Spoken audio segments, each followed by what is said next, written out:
podrían ser? ¿Quiénes podrían ser? Lo primero es que evidentemente tienen que haber representantes de uno de los bandos en pugna y también del otro, pero tiene que estar dirigido con un organismo imparcial que actúe con absoluta autonomía y pueda realmente hacer las diligencias para obtener esa verdad que todos los venezolanos necesitan en este momento. Podrían ser organismos nacionales, que en este caso bien podría ser la Iglesia Católica o cualquier iglesia venezolana, podrían ser las academias, las universidades, aun cuando se vea que algunos de estos sectores están politizados, pero también podrían actuar en este caso organismos internacionales. Y ya basta del discurso de que un organismo internacional que pueda mediar es una injerencia en asuntos internos, porque cuando el gobierno nacional, de manera autónoma y soberana, decide formar parte de estos organismos multilaterales, le está dando incluso rango constitucional a los acuerdos y a los tratados internacionales que ahí se producen.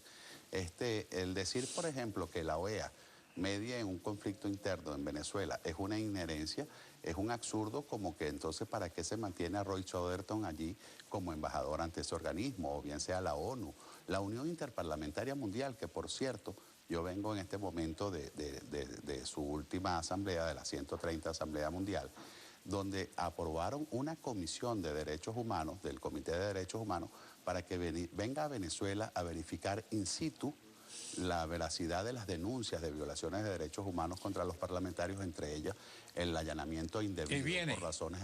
Va a venir, se aprobó, e incluso este es el único organismo que por no estar representado por gobierno... ¿Y no tiene problema de entrada? Bueno, ahí el gobierno tendrá que demostrar entonces su verdadero talante. ¿Es vinculante eso con la posición del gobierno? Es decir, el gobierno está en la obligación de aceptar una comisión de este tipo. El gobierno está en la oposición, en la situación de aceptarla, porque de hecho formamos parte de ella. Incluso un diputado venezolano del gobierno es miembro de la directiva a nivel mundial de ese organismo, en este caso Darío Vivas. Y sería inexplicable por el gobierno nacional que de un organismo donde ellos forman parte de la directiva a nivel mundial nieguen su presencia o su actuación de mediación en conflictos. Hablando de eso, aquí veo que dice: diputados de la unidad solicitan reunión con la comisión de UNASUR. UNASUR también podría ser perfectamente un organismo de mediación. Lo importante es que la mediación tiene que ser dirigida, en estos casos, cuando se busca resolver un conflicto, tiene que ser dirigida por organismos que no sean parte del conflicto. Y a eso es lo que me refiero. Yo incluso no le pongo una etiqueta determinada de que debe ser tal o cual organismo.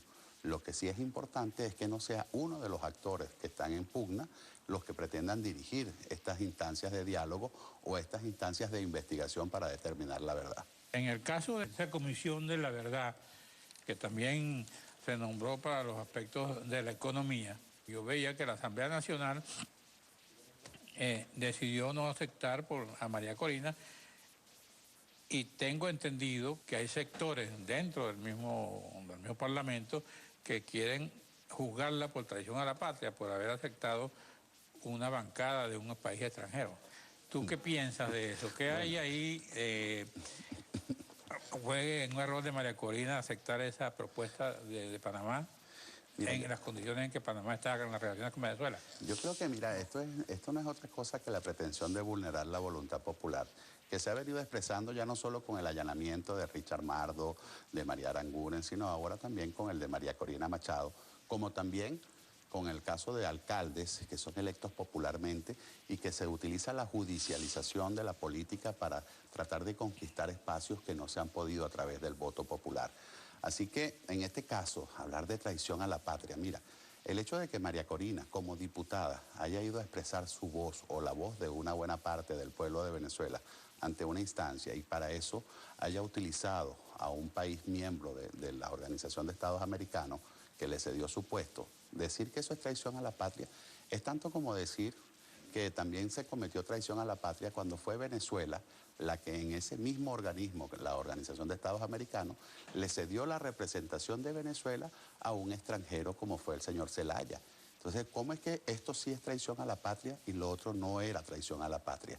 ¿Cómo es que decir que María Corina, por haber asistido allí, está abandonando su cargo y no decir, por ejemplo, que el señor Diosdado Cabello también abandonó su cargo en el momento en que aceptó un ascenso militar, cuando los ascensos militares, para poder ser beneficiarios con ellos, tienes que estar activo. Y si estás activo, dentro de las Fuerzas Armadas no puedes ser diputado. ¿Cómo es que el diputado Cabello permite la incorporación de un diputado que pasó más de un año como directivo de Corpoelet y que el propio Diosdado Cabello me respondió a mí en la Cámara que si yo quería hacer aplicar la norma constitucional, tenía que ir al tribunal? ¿Y por qué él ahora ¿Y tú no fuiste al tribunal? ¿Ah? ¿Por qué no fuiste Fuimos al tribunal y hasta este momento no ha habido una respuesta, pero en todo caso, ¿por qué el señor Diosdado Cabello se pretende él atribuir unas facultades jurisdiccionales como la de determinar si un diputado abandonó o no abandonó su cargo?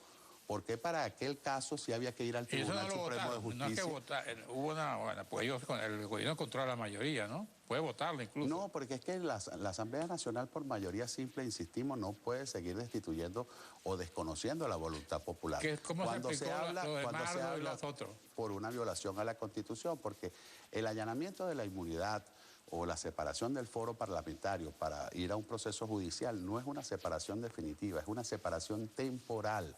Porque incluso después del proceso judicial, si el tribunal decide absolver al diputado, ese diputado se reincorpora de inmediato.